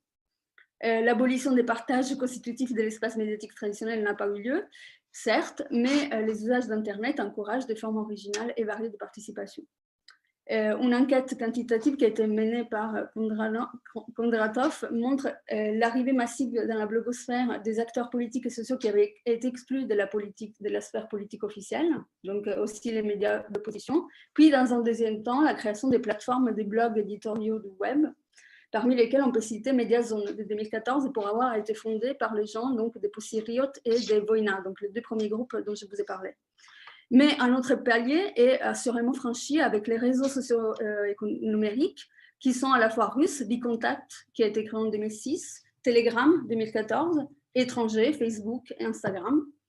En raison d'une présence massive des internautes, il s'agit de 90% des 65 millions d'usagers en 2014 qui étaient inscrits, de la structure communicationnelle nouvelle qui permet à tout un chacun de produire, publier, partager, commenter du contenu et de la dimension surtout multimédia par laquelle les contenus visuels finissent par capturer davantage l'attention que les textes écrits. Toutes les conditions donc, semblent réunies pour l'avènement d'une société en réseau, comme dit Castel, plus démocratique car plus participative, faisant preuve des pluralismes, des dissensus, etc. En réalité, savoir si elle existe dans les faits exige de connaître, les retombées juridiques pour celles et ceux qui s'exposent librement sur les réseaux sociaux. Deuxièmement, d'enquêter sur l'efficacité et l'effectivité du contrôle de l'espace numérique par les pouvoirs. Et enfin, étudier l'impact que ces nouveaux médias ont sur la vie politique, c'est-à-dire les rapports entre espace public et espace public parallèle. J'ai essayé de saisir ces rapports à partir donc, des 3 performances des collectifs. Donc, il faut imaginer maintenant, parce que c'était là que c'était important de voir les images, qui ont été menées donc, entre 2018 et 2019. Parce que les usagers qui s'emparent d'un outil ne le font pas indépendamment de tout ce qui les définit comme des individus sociaux, les activistes russes inaugurent des usages militants de l'Internet en tirant profit donc, de la mise en place de ces nouveaux environnements technologiques pour s'essayer à de nouveaux exercices de visibilité et d'organisation. Premièrement, donc, 9 étapes dans la composition du leader suprême est une transcription visuelle d'une action qui a mené à l'intérieur chez des gens, en fait. Il s'agit d'une affiche de la campagne présidentielle de Poutine, donc de 2018, qui avait été décollée dans la rue et déposée dans une jardinière et qui se dégrade jusqu'à se décomposer. Donc, on voit les 9 décompositions, donc les 9 étapes de décomposition. En jouant sur la matérialité des représentations de pouvoir dans un pays où les statues, donc la statuaire est sur toutes les places, les membres des Rodina montrent l'instabilité substantielle du pouvoir. Les leaders suprêmes n'est qu'un homme agrandi par son image. Imprimé en très grand format, les résultats de cette performance a été arboré lors de la manifestation du 1er mai donc 2018. L'activiste qui porte la pancarte est embarqué des forces au commissariat. Elle reste une nuit en prison grâce à l'acquittement d'une somme de 160 000 roubles, environ 2 500 €, que les membres des Rodina sont parvenus à collecter par les ventes des t-shirts où cette image donc, est imprimée, se démultipliant ainsi à l'infini sur les objets et sur Internet du fait d'un réseau solidaire à l'international. Deuxième performance, génératrice de viande, qui est une performance qui a été menée le 23 février 2019 à l'occasion du jour de défenseur de la patrie, le 23 février, qui exalte la virilité, les penchants guerrières dans un pays où il n'y a pas besoin en réalité. Donc, un groupe de femmes habillées en militaire, munies d'un masque à gaz et coiffées du kokochnik, qui est les chapeaux traditionnels, se rencontrent à une heure fixée devant l'oblast de Leningrad, donc les commissariats de la guerre, pour y faire étalage des viandes, en berçant des nouveau-nés qui seront envoyés au bûcher par une idéologie sexiste et militariste, et s'attaquent aussi aux piliers masculinistes de la société russe. 2 semaines plus tard, en raison de l'importance des visualisations qu'avait eu cette performance, Reblaevi reçoit dans ses locaux la visite d'un groupe de militants de la droite poutinienne, à un moment où l'espace de coworking est non mixte et où il prépare la marche du 8 mars de lendemain. Les jeunes hommes viennent déposer plusieurs dizaines de bouquets de fleurs, les suppliant de partir. Les filles, elles n'arrivent à s'en défaire qu'en usant un spray. La violence d'une telle invasion semble contraster apparemment avec la symbolique des fleurs. En réalité, les filles elles établissent les liens constitutifs entre ces deux gestes et ils improvisent une performance, c'est nos fleurs sur les tombeaux du patriarcat, qui met en scène donc en plein hiver russe un homme nu gisant sans vie avec son membre arraché, recouvert de toutes ces fleurs qu'elles avaient reçues la veille. Donc, de ces 3 actions, 3 points méritent commentaire. Premièrement, le fait que les 2 collectifs ne démissionnent pas de la rue comme un espace physique de confrontation au régime. Deuxièmement, en sachant que les actions ne dureront probablement que quelques minutes, les moyens sont mis en place pour garder un registre visuel qui puisse témoigner de l'avoir eu lieu des performances. Et troisièmement, ce matériel sert à insuffler une deuxième vie donc, de ces actions sur les réseaux sociaux numériques. En amont des actions, il y a une utilisation minimale des outils de communication, donc voilà, WhatsApp en préférence parce que c'est crypté. Au contraire, à l'aval, il y a une exploitation maximale des outils de diffusion numérique, de manière à ce qu'elles soient les plus largement partagées, visualisées, commentées par les autres internautes. Évidemment, le travail des SAP, de ces possibilités offertes par cet espace public parallèle de la part des autorités russes s'est renforcé. les démontrer l'éviction de Paul Durov, qui est le fondateur de Contact et Telegram, la création en 2019 de Runet, qui est une sorte de muraille informatique séparant l'Internet russe de l'Internet international, et en train de simplifier les travaux de surveillance de services de supervision de l'information des communications. Derrière l'ensemble de ces opérations, il y a un discours totalisant à valeur performative. Il y a un laboratoire donc, au CNRS qui s'intéresse à cet aspect un peu performatif et gonflé. En effet, ce contrôle perd de son évidence si on s'épanche sur l'écosystème numérique des fournisseurs d'accès à Internet russe, alors qu'en France, on rend compte que 13 000, il y en a donc plus de 13 000 en Russie, donc avec des fournisseurs de très petite taille, souvent pour des villes ou des petites zones. Et ce sont eux qui sont tenus donc, de donner au livret au gouvernement la collecte anonyme des données et l'historique de navigation de certains individus ciblés. Ce qui s'avère totalement impossible compte tenu de la lourdeur logistique et économique pour des petites entreprises. Mais de l'autre côté, la répression est réelle. Par une adaptation numérique des techniques de répression très classiques, telles que les contrôles directs des individus sur les réseaux, la pratique de la délation de la part des internautes pro-Poutine qui sont déjà sur place, la création des faux profils, et tout ça on connaît. Il y a donc identification et isolement de ces activistes qui, en doublant les rapports de force de l'espace public, finit par compromettre sérieusement tout projet d'un espace public parallèle. Qu'en est-il des activistes? Donc, ayant souvent affaire aux services de police, confrontés comme ils le sont systématiquement à des emprisonnements et des amendes, inquiétés au lendemain des actions jusqu'à leur domicile, les activistes de ces deux collectifs n'ont pas la naïveté de croire qu'Internet et les réseaux sociaux constituent l'amorce d'un projet démocratique en Russie. C'est au mieux un pis-aller dont on fait l'usage avec les précautions afin que leur présence sur les web ne se transforme pas en hameçon. Ces informations spécifiques sur les communications cryptées, pas toujours en fait des possibilités de passer entre les mailles du filet, mais convaincus du fait qu'une grande visibilité les protège plus qu'un agissement dans les secrets, les initiatives procèdent plus d'une occupation de la toile que d'une participation. Donc, c'est le double concept que je voulais mettre en exergue.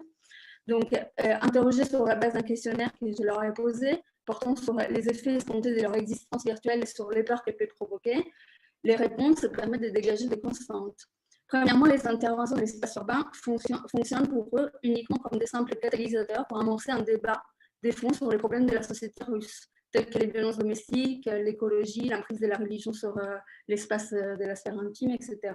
Deuxièmement, les critères quantitatifs, c'est-à-dire les nombres de likes, des partages et des followers, sont totalement secondaires par rapport à ce qu'ils pensent être une création d'une communauté virtuelle. Donc à la Castel, qui se donne les moyens de préciser ses désirs politiques et ses revendications de manière à devenir une force politique à nouveau capable d'émigrer du web à la rue. Et troisièmement, il n'y a aucune pratique d'anonymat, de faux profils et de camouflage. Et il ne s'agit pas de jouer au martyr, mais plutôt il est impossible de savoir quel est le degré de dangerosité qui est perçu par les services des contrôles de ce qui est publié, ce qui les conduit à prendre malgré tout des risques. Les résultats de cette présence en ligne sont tangibles, il faut dire. Le nombre de participants aux événements politico-culturels des collectifs a considérablement augmenté, ainsi que le nombre des manifestations culturelles à Rosidom, qui est un espace physique qui a été inauguré par Rebaevi et qui a un calendrier très cadencé. C'est que tous les jours, ça, je vais montrer dans les slides, hein, tous les jours il y a quelque chose, donc je vous montre les 2 dernières semaines, mais c'est à vidéoprojection, yoga, débat, film, etc. Il y a aussi la participation à la journée du 8 mars, qui a vu les nombres des participants triplés de 2018 à 2019, un festival de théâtre organisé par Rebaevi à l'automne 2019, ainsi que de nouveaux projets qui découlent du besoin de spécifier les désirs politiques, ainsi que FemiTales, qui est un site de comptes pour petites filles, les dépeignant à partir de leurs possibilités en tant qu'individus et non pas à partir de leur apparence physique, ce qui en Russie est très important. Ainsi, je conclus. Donc, considérer l'ensemble de ces éléments, il apparaît que dans les cas spécifiques de la Russie, on ne puisse pas parler d'un paysage médiatique alternatif, ni d'une participation via des réseaux sociaux numériques à un projet collaboratif proprement parlé. Les contrôles numériques doublent en effet la surveillance politique de manière si marquée que les prémices d'un espace public parallèle sont constamment fragilisées. Il semble néanmoins que ce cyberactionnisme a commencé à jeter les bases de nouvelles formes de citoyenneté. discutons et débattons de manière de moins en moins apeurée dans les réseaux sociaux. Construire une communauté qui ne soit pas que virtuelle est un véritable défi, certes, mais il me semble qu'il y a déjà beaucoup de pas en avant qui ont été faits par rapport à la première génération d'opposition d'activistes anti-Poutine, dans la mesure où la virtuelle existe, où on apprend à exprimer son consensus et à s'inspirer du courage par-delà toute idéologie, donc de la participation en ligne. Merci et désolé pour les problèmes de visualisation de mon slide. Merci beaucoup, Viviana. Je pense que de toute façon, on va trouver un moyen de... Oui. Est-ce que vous pourrez couper votre micro, par contre? Je crois qu'on a un écho de votre part. Merci beaucoup. Je disais, on va sans doute trouver un moyen de mettre en commun les supports de présentation de tout le monde et de les mettre à disposition, peut-être sur le site de Collabora. Oui, Lucas me fait signe que oui. Donc, effectivement, ça va être mis en œuvre, je pense, d'ici la fin de journée. Donc, on va passer maintenant au temps de questions. Il y a déjà quelques questions qui sont arrivées que je vais transmettre. N'hésitez pas pendant ce temps-là à en transmettre d'autres en indiquant un peu à qui est-ce que vous voulez poser ces questions. Alors, il y a d'abord une question pour les premières intervenantes, Cécile Peyer, Lisa Chupin, une question de Manuel Zaclade qui, bien sûr, s'interrogeait sur l'ouverture de la notion de plateforme et pourquoi est-ce que vous mettez le web social dans la catégorie des plateformes et du coup, quelles limites est-ce qu'il y aurait à cette notion de plateforme? J'espère que je ne trahis pas trop la question. Alors, je peux apporter quelques éléments. Merci Manuel pour toutes ces remarques. Et c'est vrai que nos deux présentations font écho. Je pense que tu as tout à fait raison. Dans ce qu'on entend par le mot plateforme, on l'entend dans un sens beaucoup plus large. Alors peut-être qu'on devrait plutôt parler de processus de plateformisation, dans le sens où nous, on ne parle pas vraiment de plateforme en tant que telle, mais de la création d'un dispositif de mise en lien entre différentes plateformes numériques, justement, outils de collecte et de communication dont font partie les outils du web social, et différents qui sont parfois mis en lien et parfois, dans cette notion de généricité, partagés entre différents projets.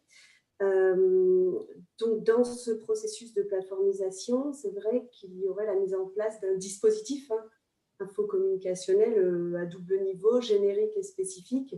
On a certaines fonctionnalités qui sont reléguées ou qui sont déplacées au niveau du projet spécifique et certaines fonctionnalités qui deviennent des invariants transverses au sein des projets. C'est vrai que les outils du web social, dans ce cas-là, sont une plateforme dans un dispositif plus global, en fait, pour nous. Enfin, sont un outil de communication, si tu veux, dans ce qu'on appelle plateforme, qui serait un processus de plateformisation et qui aurait trait à la mise en place d'un dispositif communicationnel.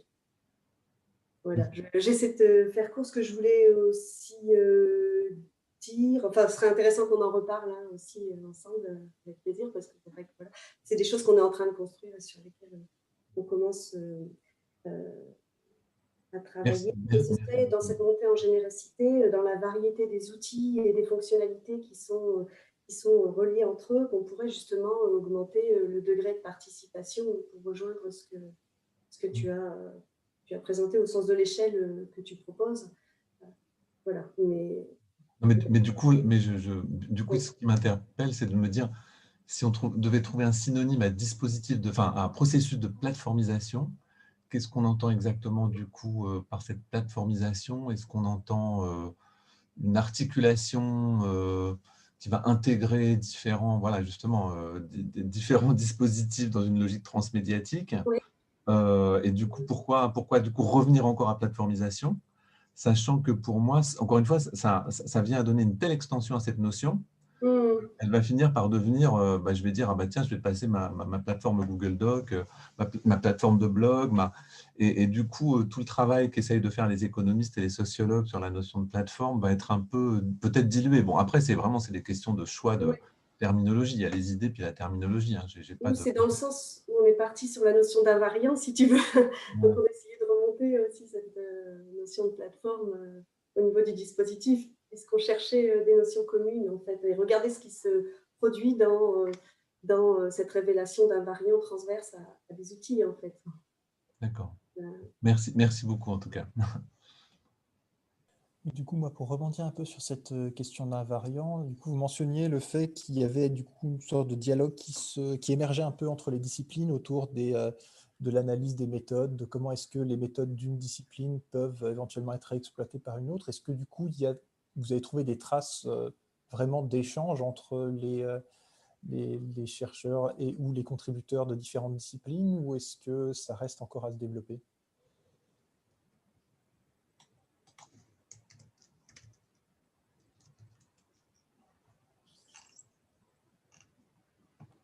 Cécile ou Lisa? Cécile, ton micro n'est pas branché. Je sais pas si... Non? Non, je disais peut-être Lisa qui avait un peu plus travaillé sur la question et apporté un éclaircissement, mais je ne sais pas. Lisa? Non? On aura l'occasion d'en discuter de toute façon, ce n'est pas un problème. Sinon, j'avais une question pour Françoise Cahin de Laura Bousquet. Une question qui portait du coup sur l'âge des lecteurs critiques, et notamment elle mentionnait le cas des adolescents, adolescentes qui s'investissent d'abord dans la posture de lecteur critique et ensuite qui intègrent l'industrie du livre, avec l'exemple de Nathan, du cahier de lecture de Nathan, et voir un petit peu comment est-ce que ça a pu faire tremplin vers des carrières, littéraires. En tout cas, dans les gens qui ont répondu à mon enquête, non, je n'ai pas rencontré d'adolescents, mais je suis très sensible à cette question parce que je pense que, par exemple, l'éducation nationale aurait un travail à faire sur l'éducation à l'usage des plateformes culturelles, ce que pour l'instant, elle ne fait pas. Et je crois qu'il faudrait vraiment faire tout un travail là-dessus, déjà d'expérimentation, d'usage avec des classes, et puis ensuite voilà, de partage de ces usages. Donc, parce que j'ai la casquette de formatrice aussi académique, et voilà, je travaille là-dessus de ce côté-là. D'accord, oui.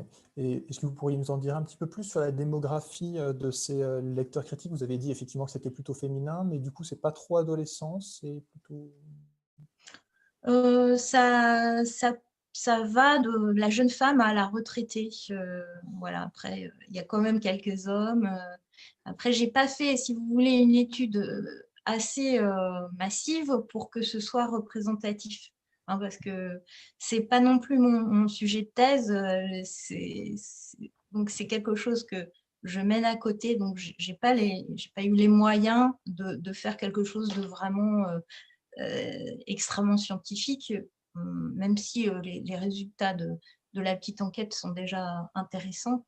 Voilà, si j'avais le temps, c'est vrai que j'aimerais beaucoup poursuivre l'analyse de tout ça, parce que je pense que c'est vraiment très intéressant. Oui, je pense qu'on voit aussi à travers ces différentes trajectoires de ceux qui vont ensuite publier des livres, de ceux qui commencent différents types de blogs, etc. Je pense qu'il y a aussi différentes postures qui sont adoptées, et ce serait intéressant de voir comment est-ce que ça se lie à la fois au type de plateforme, au type d'ouvrages qui sont critiqués, et puis éventuellement à des invariants démographiques. Tout à fait. Alors, on avait... alors, je n'ai pas encore vu passer de questions pour Manuel et Patrick, mais moi, j'en avais une. Vous indiquiez un peu dans l'article la question du long terme dans les projets participatifs. Et le Général Instinct, qui dure quand même depuis longtemps, est un exemple assez étonnant de projet pas très structuré, mais qui arrive à perdurer. Et du coup, je me demandais, est-ce qu'il y a des réponses qu'on peut trouver dans le Général Instinct à cette tendance qu'il y a dans certains projets, je pense notamment à Wikipédia, mais à d'autres aussi, qui, avec le temps, vont avoir tendance à se rigidifier, à se scléroser un peu, tout simplement parce que les procédures vont avoir tendance à se complexifier pour maintenir le projet dans une ligne donnée. Vas-y Patrick, je te laisse intervenir.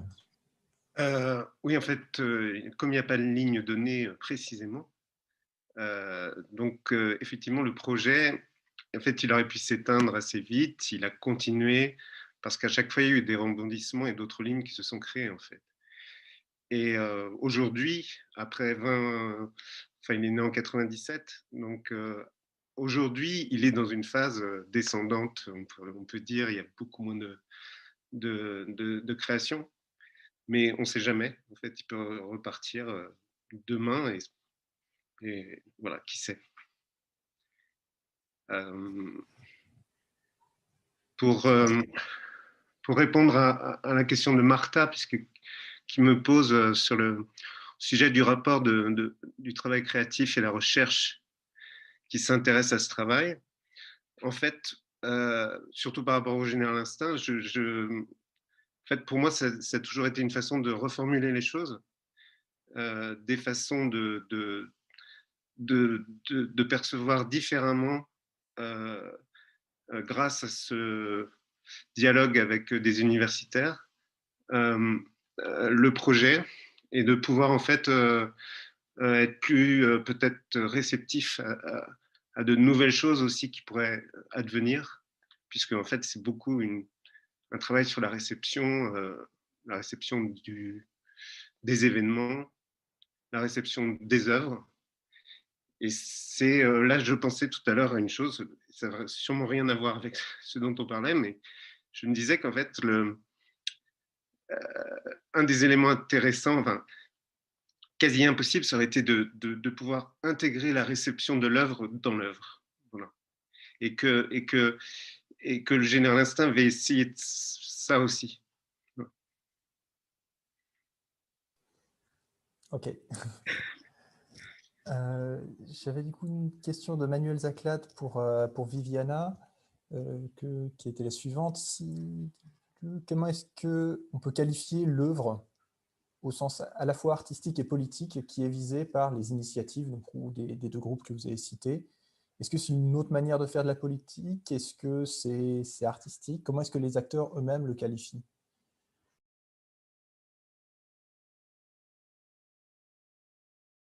J'active le micro, c'est tout long.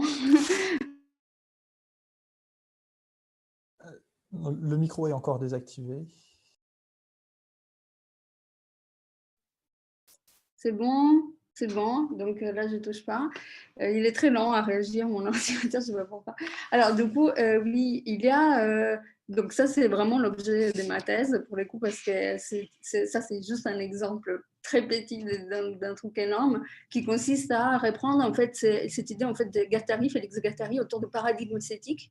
C'est-à-dire, en fait, il y a justement, il n'y a pas des manières différentes en fait de pouvoir qualifier un acte politique et artistique, parce qu'on est arrivé à un certain épuisement des possibilités qui sont offertes par l'opposition officielle et par l'opposition politique, exemple, syndicats, partis, etc.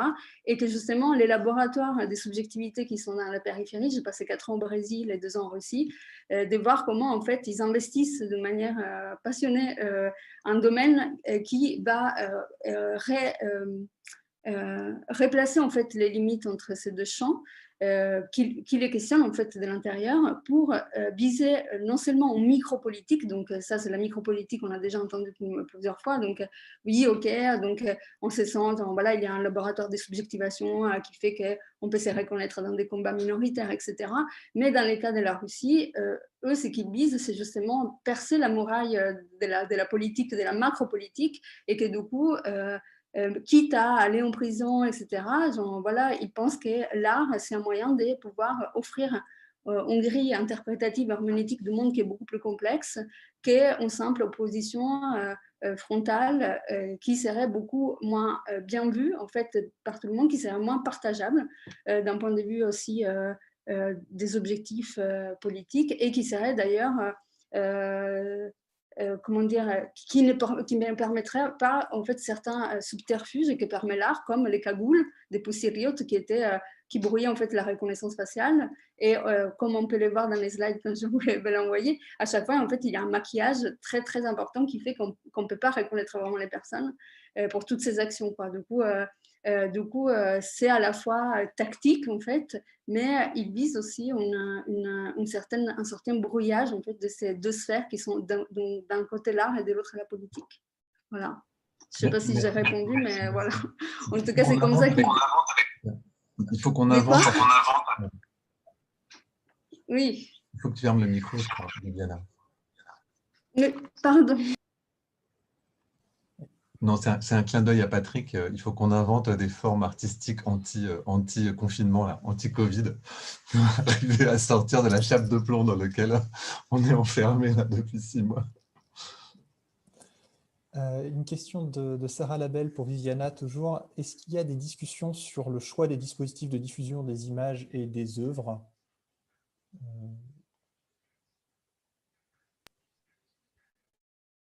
Alors, donc en fait, Bicontact, c'est un réseau social dont le serveur il est logé en Russie. C'est qui on fait quasiment une plateforme immédiate en fait, où les services de supervision en fait, de l'information et des communications contrôlent directement quasiment en même temps, parce qu'en réalité, quand je vous parle de ces collectifs, je ne vous parle pas d'un exemple précis de ce qui se passe en Russie. Non, c'est les seuls. C'est-à-dire, en fait, en 2 ans, j'ai connu la totalité des personnes de l'opposition entre Moscou et Saint-Pétersbourg. Donc, il s'agit vraiment d'une centaine de personnes en tout, hein, donc ceux qui sont actifs. Donc, évidemment, ça me mettait dans une position un peu compliquée, étant donné que je travaillais là-bas pour le ministère des Affaires étrangères. Donc, bon, laissons. Mais du coup, en fait, ils savent très, très bien en fait, que Bicontact, c'est pas sécurisé. Que Facebook, c'est beaucoup plus parce que du coup, le serveur n'est pas en Russie. Cependant, ils préfèrent passer par Bicontact parce que en fait, la plupart des gens ont les Facebook russes plutôt que les Facebook occidentales et que du coup, ils préfèrent prendre des risques. Voilà, je montre dans les slides, il y a 11 000 membres donc d'un Bicontact des Rebellion, donc de ces collectifs qui est né il y a quelques années, 11 000 personnes, et du coup les partages des contenus, ça se compte sur milliers, donc à chaque fois qu'il y a une action, c'est des milliers de gens, c'est des actions qui sont relayées, voilà, de l'autre côté de la Russie, à Moscou, dans toutes les grandes villes, en Sibérie, à Vladivostok, vous voyez, donc ils font les choix, en gros, de prendre des risques plutôt que d'être sécurisés sur quelque chose qui est de la communication cryptée, etc., et qui fait qu'en fait, ils se renferment dans une niche entre eux, aux aspirations occidentales, sans pouvoir bouger les lignes, en fait, dès ce que les nouvelles, donc les jeunes générations des femmes, comment elles peuvent se repenser autrement. Voilà, c'est dans un pays où c'est très sexiste et très genré, quoi, comme population, comme société, et que du coup, ce qu'ils visent, donc ces collectifs, c'est vraiment aller au plus large, quoi, taper sur le plus large, quoi. Voilà. Donc c'est ça, il y a des différences, ils le savent, et pourtant ils prennent des risques malgré cela. Voilà. D'accord, je vais me permettre une dernière question aussi pour Viviana. Vous disiez du coup dans la communication que les personnes qui partageaient ces contenus n'allaient pas forcément chercher à se les faire attribuer, à ce qu'il y ait une signature dessus, mais plutôt miser sur le fait que les contenus allaient circuler, être republiés, ressurgir parfois un peu de temps après. Du coup, ce seraient des actions qui étaient plus axées sur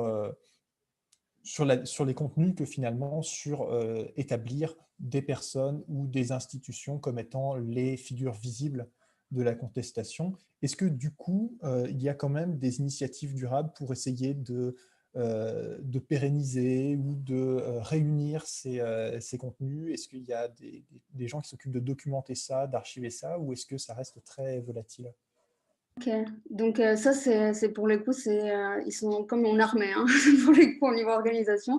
Donc en fait, ces collectifs, ils ont loué un espace qui est énorme, où il se passe tout. Donc en fait, déjà, ils ont compris qu'ils ne pouvaient pas rester entre les chez-soi et après des manifestations sporadiques où on fait des performances qui durent quelques minutes. Il fallait constituer un espace physique où les gens pouvaient s'agréger et que ça pouvait constituer en fait les points de départ justement d'une force politique pour des vrais et pas uniquement sur les web. Donc oui, donc premièrement, il y a eu donc Rosidom qu'il y a certaines associations, donc voilà, je rigole parce que j'ai participé énormément à les aider sur ces plans-là, donc des associations, donc des ONG, des droits de l'homme, notamment à Prague, donc dans l'Est, à Berlin, Prague, ils sont un réseau international assez ferme du côté des artistes là-bas et des ONG, donc ils reçoivent par exemple un prix de 20 000 €, bah, ça leur fait 3 ans de loyer.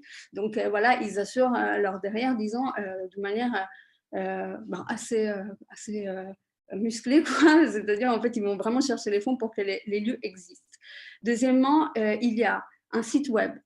Il y a une école, donc un camp d'été, donc qui est un autre site physique qui leur permet de faire une université d'été qui dure 10 jours.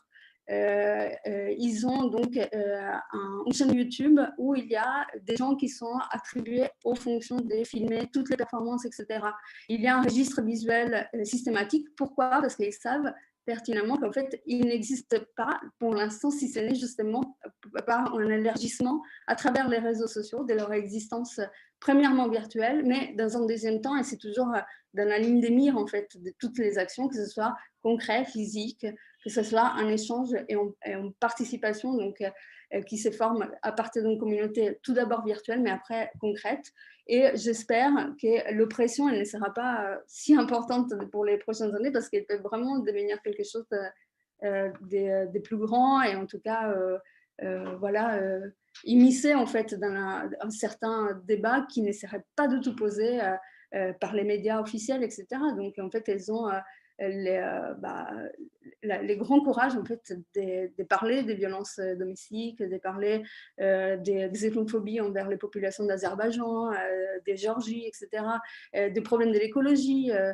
Parce qu'il y a, voilà, on a vu comment il y avait la forêt sibérienne qui avait cramé en fait l'été, et en fait ils se sont vachement engagés là-dedans aussi, quoi. Du coup, en fait, toutes ces thématiques-là qui sont totalement absentes en fait de débat public parce qu'il n'y a pas de débat public, et ben elle, je parle d'elle parce que c'est surtout des femmes, en fait, elle l'amène au grand jour, quoi. Voilà.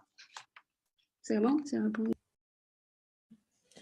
D'accord, merci beaucoup.